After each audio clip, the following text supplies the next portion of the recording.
Hi everyone, I'm Jen and I'm here to introduce Gene Milfort, who is the owner. He's actually a serial entrepreneur. I told him this was how I was going to introduce him because he has not one but two businesses. JSM Transport is a moving company that takes people, it can do personal moves, business moves, and they also do some subcontracting with bigger moving companies to move like really big jobs. And we'll talk more about that business in a little bit. He's also the owner of Eris, which rents out furniture for different events, graduations, celebrations, and other occasions. So as a reminder, I am monitoring Facebook, so go ahead and leave your comments at any point, leave your questions, and we will take them during this interview. But yeah, for now, let's get started. Gene, why don't you go ahead and introduce yourself and tell us a little bit about your business that I didn't already mention. Hi, Jana, and hi, everyone. Thank you for having me today. It's a great pleasure. You know, it's an honor to be here. Like you already said, I don't think I have anything that I should add up to JSM and anything else. And we have been in business for the last 4 years, going to 5 years.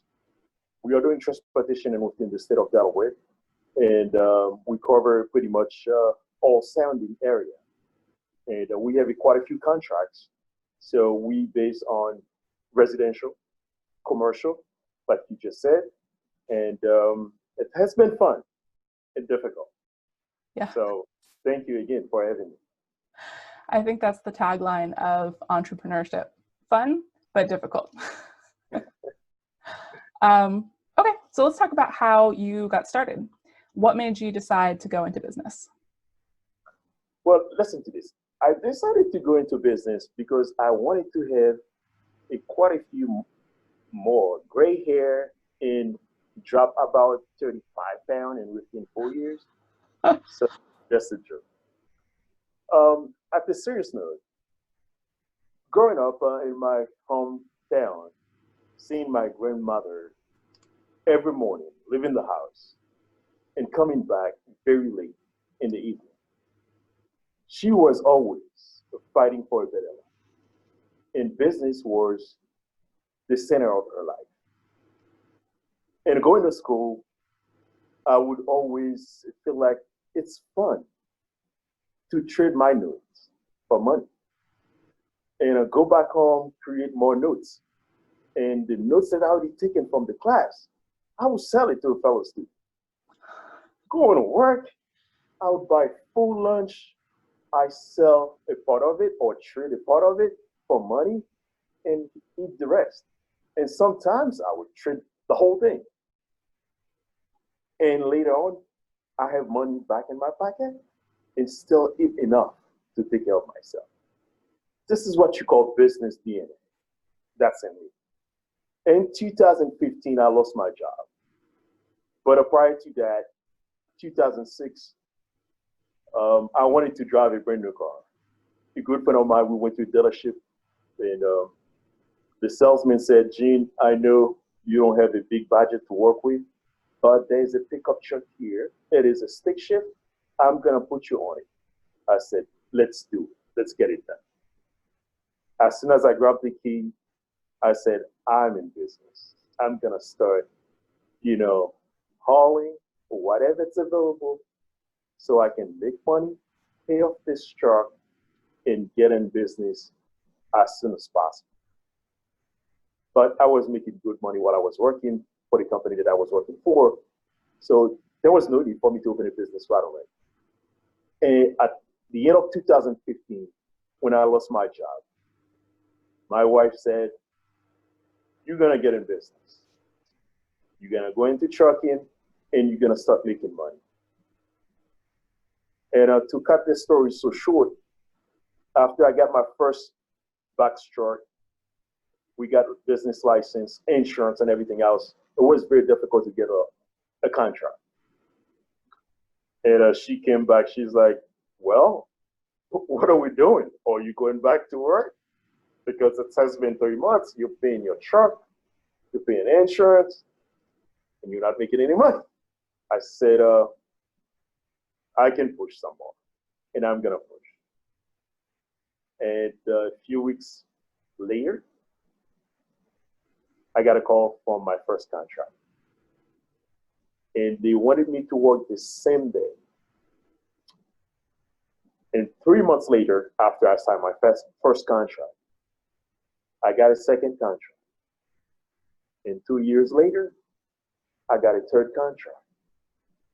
And I started with commercial first because I did not have a name. So I wanted to put myself out there. Working for a bigger company gives you access to put your name out, and more people will be able to see you. So I'm not quite sure if I answer the question. The question will. You did. You definitely did. Yeah, and you kind of led into my next question, which is how did you get your first couple clients? That's the thing I really don't want to do, get into the next question. So it's not fun. No, that's fine. That's fine. Don't worry about it.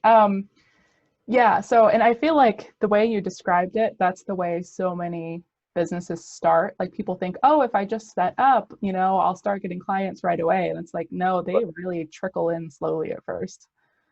So how long did you say it took between the first and the second and the second and the third? Did you say years? Well, yes, it did take 2 years to get to the second. Okay. But from the first one to the third one, it's about 3. Okay. Yeah. Yeah, so that was a slow start. But yeah, so that first one, the one that said we need you to start same day, how did you find them? How did they find out about you? Well, I did find them because I was looking everywhere and I was willing to take anything. And was a furniture company or furniture store, a local furniture company. And I just walked in. They thought that I was looking for a job in the office to work or maybe being a salesman. When they called me, I said, nah, I'm not going to do salesman.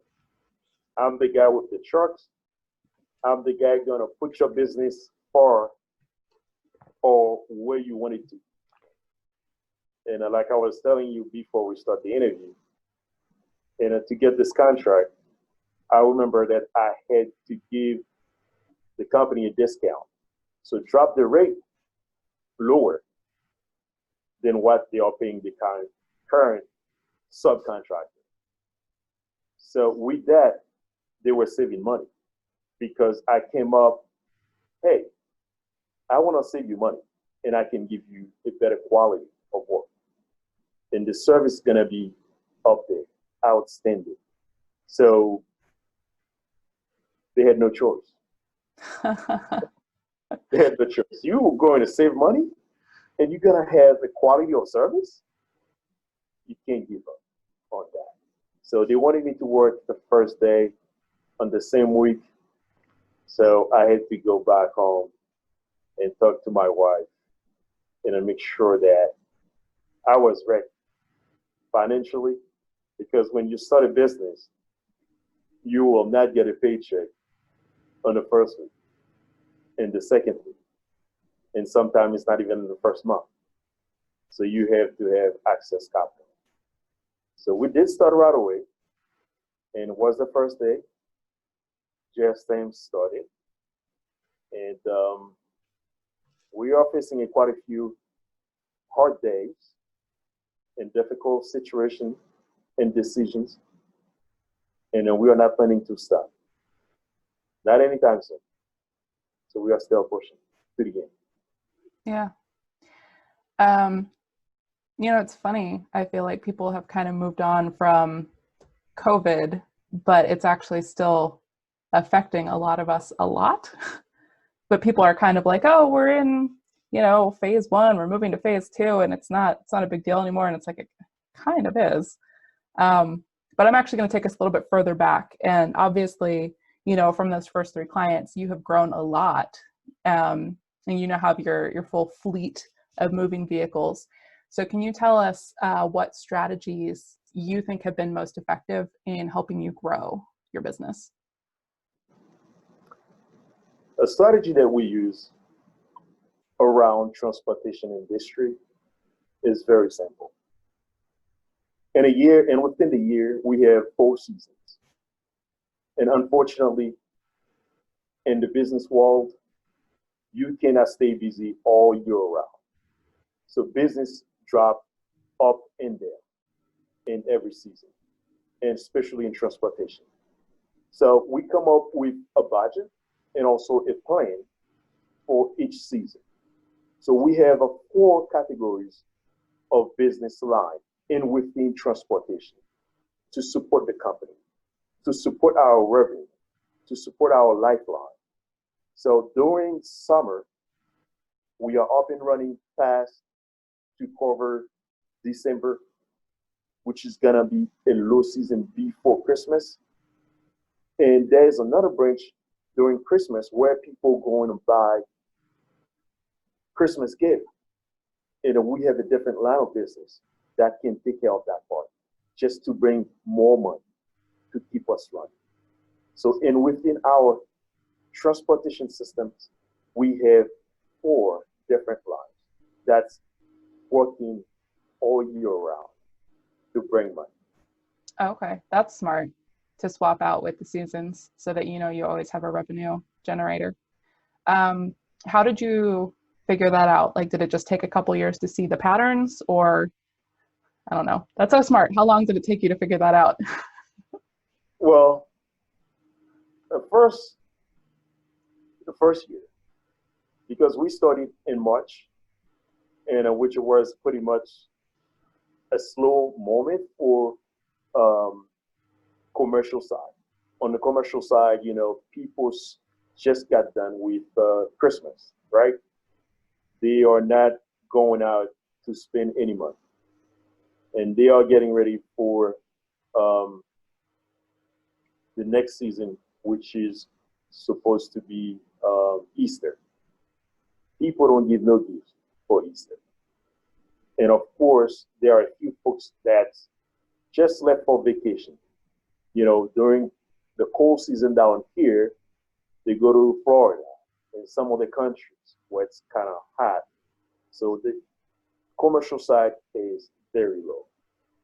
So that's when we start thinking about, okay, we got to step into residential.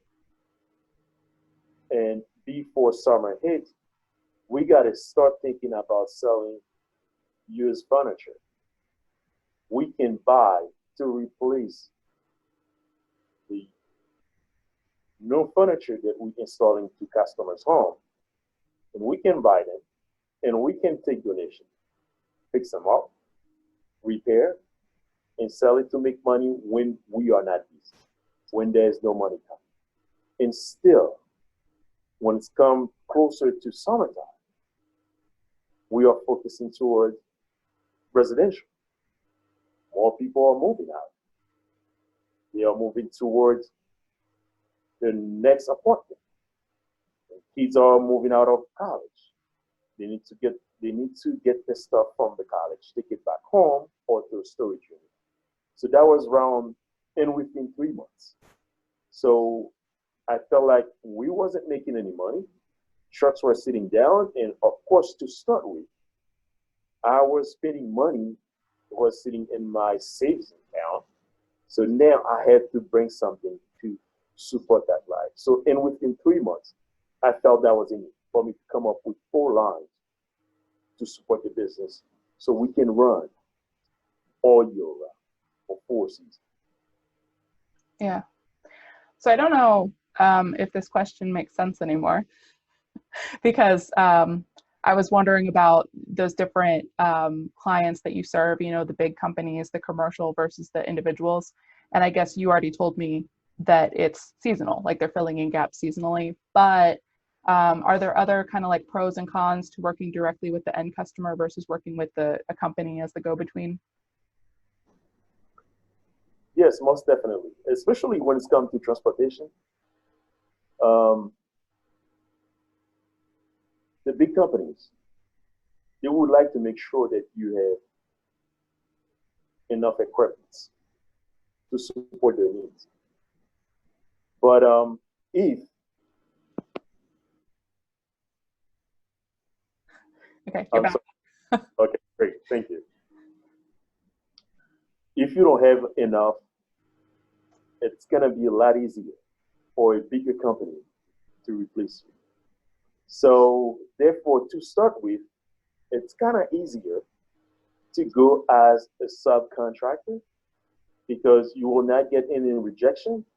And of course, people will get to know you and to see how your service can be before you can get to the next step of the ladder. But the best thing about working for the client itself, you will make more money because being a subcontractor, the contractor would get paid, and after that, they will pay. So therefore, they make money off of you, off of your service. And the second thing is, when you work for a contractor, the contractor sitting on the side and let you come up with all the smart ideas to fix the business, to push the business forward. And they can tell you at any moment, as a subcontractor, we don't need you no more because we already know what you have. And we can use your tools against you and to get the job moving forward. So it can be easy, it can be difficult, but the most important thing is, as a small business, there is no way around. You have to start as a subcontractor. But always think that you're not gonna stay as a subcontractor. Okay. Yeah, that's an interesting way to look at it. And of course, my brain immediately went, wait, that's not true. You can start going straight into business. But I did the same thing. I've subcontracted for lots of other graphic designers and branding companies. And I think I needed that because I didn't have the skills yet at that point. So Yeah, I mean, you get to the point that more people will know you when you start for a subcontractor. So you can be better than your master. That's how you got to put it. Show them that you can be better than your master. And then before you even know it, you won't even be the one to put yourself in the place. And they will put you up there. Yeah. Prime example. I'm a subcontractor under Apple. So our company, we deliver stuff going to Apple stores, like cell phone, computers. But for JSM to work directly for Apple, I would have to have quite a few warehouses to support their needs. But when I go to the distribution center, I have to show that my company is the best and I can secure the product and I can guarantee them when my trucks is in the building, when my drivers is in the building, there is nothing to worry about. And they will always request us. And we have quite a few companies out there. When our truck is not on the road, they make phone calls. They email. We want JSM. Nice. So this is the way to start. But I know your next question is gonna bring something different. I don't want to go too far. So let me stop here and wait for the next question. Oh, I was gonna say, you know the question. You can start answering it now if you want to. Okay, so we're gonna talk about obstacles. And if you want to tell us about some of the obstacles that you faced, or we can dive right into some of the obstacles that specifically Black business owners face that the rest of us might not know about. White people who don't have the same problems or are just unaware. Yes. Oh, you disappeared again. Okay. I'm sorry. Right. There are quite a few. The first is access capital. Is one of the most difficult. And the second one can be comprehensive education. And you got to have also a good mentor or mentors available that can help. And you got to have social capital to run your business. But for us, it's quite difficult. And a statistic, in a business that generates about $500,000 a year as growth, the Black business owner may get qualified for $149,000 line of credit. And on the other side, they may get qualified for over $300,000. And not only that, the requirements are so high. I'm speaking out in terms of experience. When I start my business, I had to go to my 401k fund. And when I wanted to move up on the ladder to create more access capital, I got turned down quite a few times. Every time I would send my business plan in, there's something wrong with it. I know there are a few brothers and sisters that say, forget it. I'm going to stop here. If you cannot get help enough to push you in, and you don't have any savings, you have no choice but to give up. But I'm lucky enough, and with the help from God, we were able to work hard to support our dreams. And if we are not where we need to be, it is because of lack or because of our race. And there's some type of trust issues going on. If you're Black, they are giving you pressure that you may not be able to respond to pay your loan back on time. And this situation can get harder if you're a foreigner, like me. A guy like myself stepping into an office, they have so many things to check, so many questions to ask. The first question they will ask you is about your nationality. If your country is not one of the greatest countries in the world, you get turned down easily by anything and everything. So it gets a little bit emotional. I just want to stop right here. But to answer the question,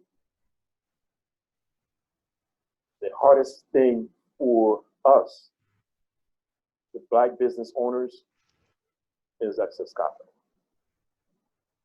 Even in the customer's issue, the Black business owners may get a lawsuit easier than a non-Black business owner. Not only because they can't keep their commitment, but just because of lack of trust.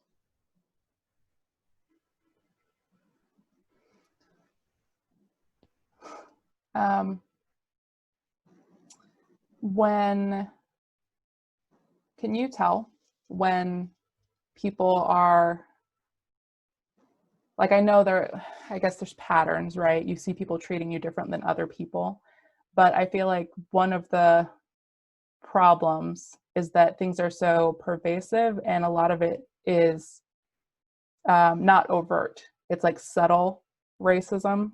So can you tell when someone's treating you different, or is there always that question, like, I'm not sure, is this why I was turned down? Like, how hard is it to tell?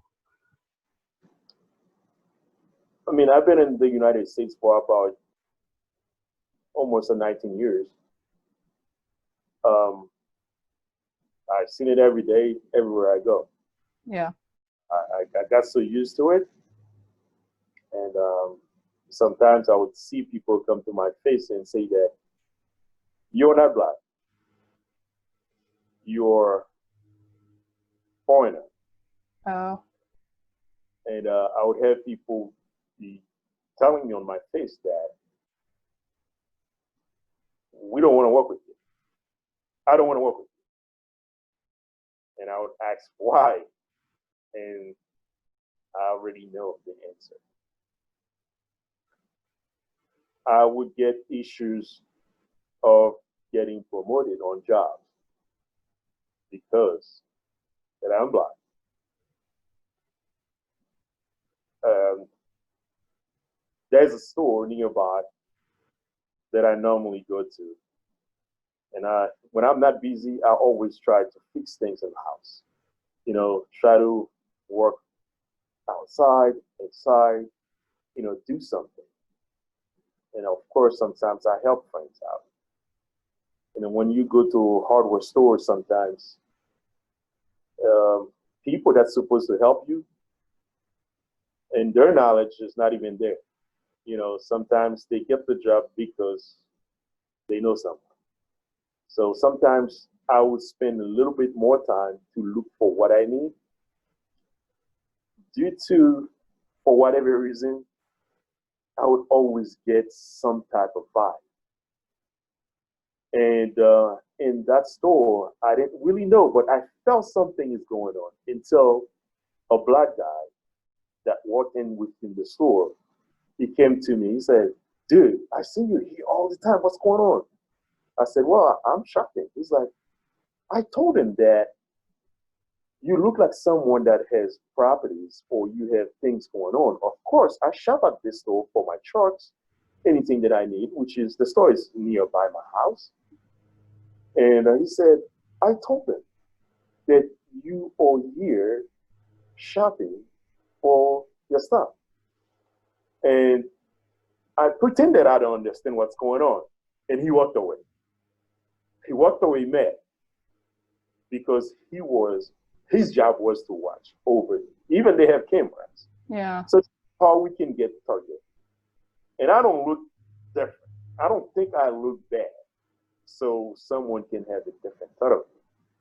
But due to my color or whatever that I would have on, I'm a target. And I'm not the first one on the list, and I will not be the last one. This is how simple and difficult it can get. And this situation is not going to stop anytime soon. We must work together. And this revolution is overdue. We are one nation under God. We are sharing one sun. I don't care if certain part of the world has a cycle of 12 hours to get to see the sun, but it's one. The oxygen that we are using comes from one source. And I don't see why we cannot get along. As far as myself, I love all nations, all race. And I will never forget when I came here, the people who was closer to me, that took me under their own wings, they were right families. When I started in the fire service, I was the only black person in the fire service. It was hard, but after all, I was one of them. But we can do better than that. We have no place whatsoever for hate or any kind.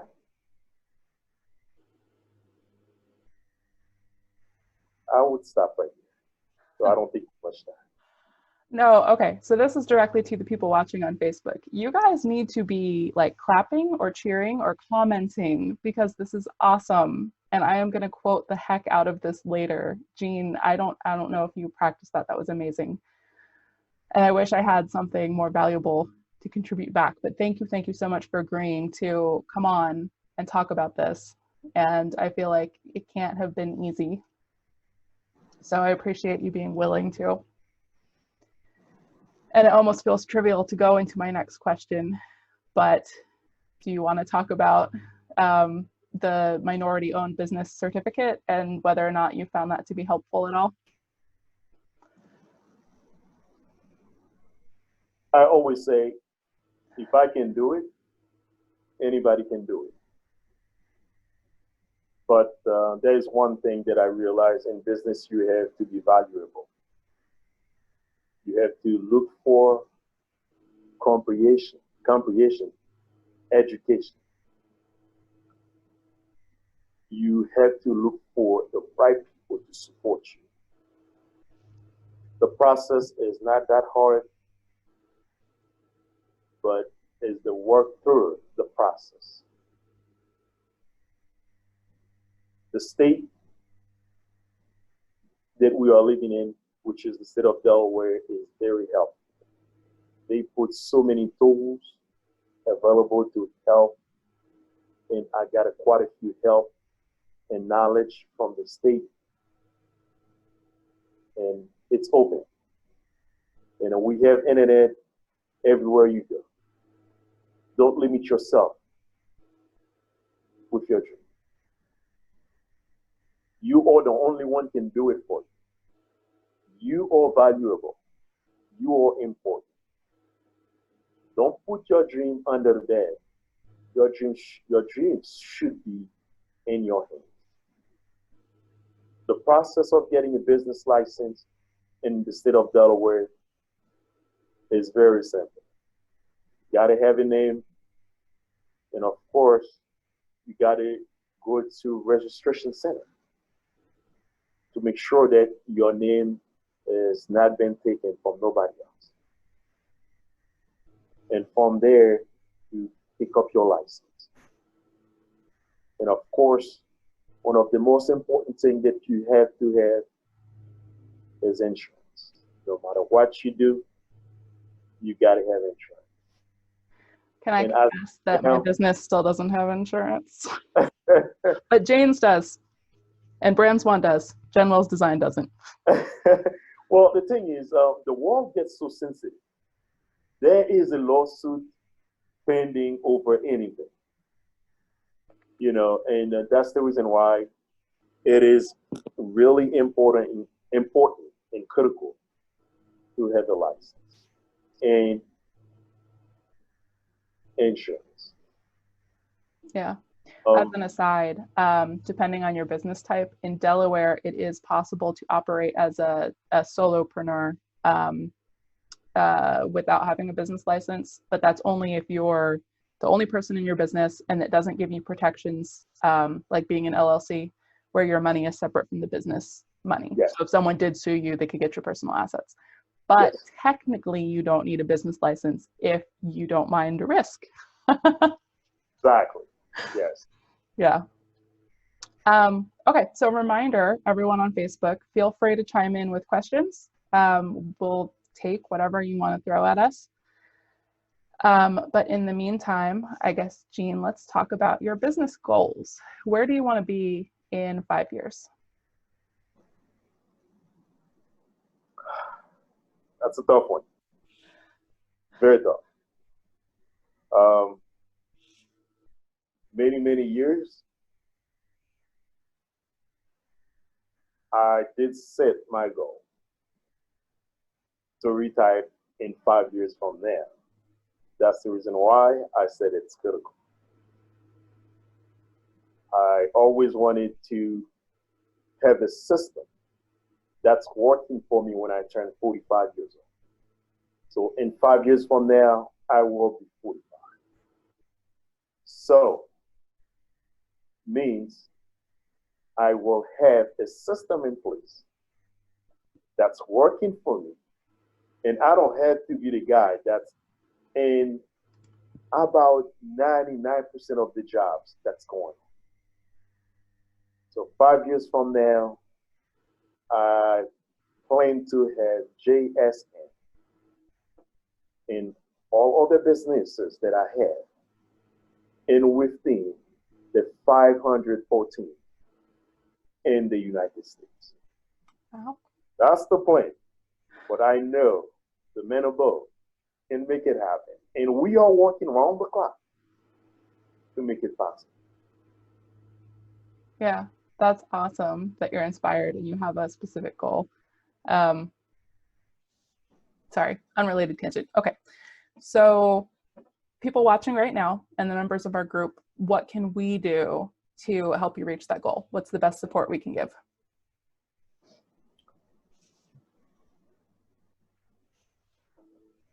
The best support that I'm looking for right now, we must work together. On Saturday, I was in Sussex County. I have this young man that's recently turned 85 years old. He has been in business for quite a few years. And the conversation, he said, Gene, it's getting bad, very bad. This is the time that we must work together. We need to help each other out. Of course, that's a question. The only thing that you can do for me right now is to support the person next to you. My goal is not just to see myself going up there, but I want to see every one of you to be very successful. I am enjoying this networking, and this is right thing going on here. We are doing the right stuff. Jen, I don't know what to say about what you're doing here, but someone else is taking notes. So we are somewhere to be found. Our services is out there on our website, on Facebook. At the beginning of this conversation, we said that we do commercial, residential, and we can move anything around this country. And we will not kill you with our price. And we will make you smile at the end of the service. So to help us out, the girl, you can take my hand by requesting our service. We can be found on Angie's list. Whatever that you need to do, give us a call. We are somewhere to be found. This is the best way to help us out. But while we're doing this, remember, we are in this together. Thank you. That was really inspiring. Thank you again for agreeing to this interview and coming on and tackling a topic that I think a lot of people are afraid of right now. I'm going to add on with an endorsement of Gene, because if he's moving phones and computer equipment for Apple, then he can probably handle whatever it is you have in your home with all of the security measures and care and moving equipment that he has. So we will be sharing the link to JSM's website. He actually has a new website coming out soon, which I know because we're working on it. But in the meantime, we'll give you his current website, we'll give you his Facebook page, and whatever other contact information Gene wants me to provide. If anyone decides that they want to ask questions after the fact, go ahead and post them in Facebook, and I'll make sure that Gene sees them and responds to you. Oh, and then the videos will stay up here in the group. So if you ever want to watch this again, if you just caught the end and you want to watch the beginning, they will stay here in the group. And we will be eventually adding them to our YouTube channel as well. So thanks again, Gene. And I'm going to go ahead and end the live stream.